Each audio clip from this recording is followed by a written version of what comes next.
Hello, welcome to Versus with me, Chris Hoy.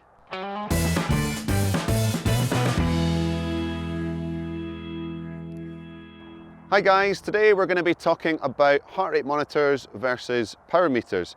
Now essentially they both do the same thing. They monitor how hard you're working on the bike. So to start, we'll look at the heart rate monitor. Now, you put one of these bands around your chest, you switch on your computer, and it gives you a readout of your heart rate. It's that simple. It's great for long, steady rides. It can allow you to monitor how hard you're working. But the downsides are that if you're doing a very short, very intense burst of effort, it isn't reflected immediately in your heart rate. It takes time for your heart to catch up with the effort that you're putting in. A few other conditions can be of issue too with your heart rate monitor.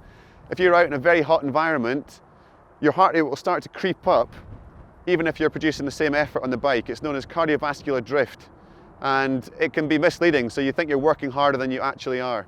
Heart rate monitors are relatively cheap, they're easy to get hold of, and if your budget is tight, then it's a great starting point to monitor and to track the progress of your training and fitness.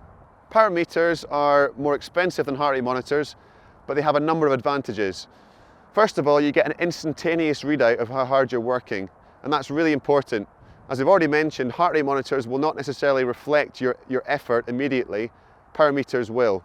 So an example of this would be with a power meter, you could be riding along, you could do a sudden burst of speed where your power would go right up over 1,000 watts, but your heart rate wouldn't instantaneously respond to that effort. It might take a few seconds and your effort could be finished, and your heart rate would then be going up and up and up, even though your power is back down to 150 or 200 watts. So to monitor your effort, a power meter is far superior. Now, a really important point is, no matter whether you go for the heart rate monitor, the power meter, or both, you have to know what to do with the data. So absolutely make sure you go to somebody who knows about how to use the data to improve your training, to monitor your progress. Otherwise, it's all just numbers and it means nothing at all.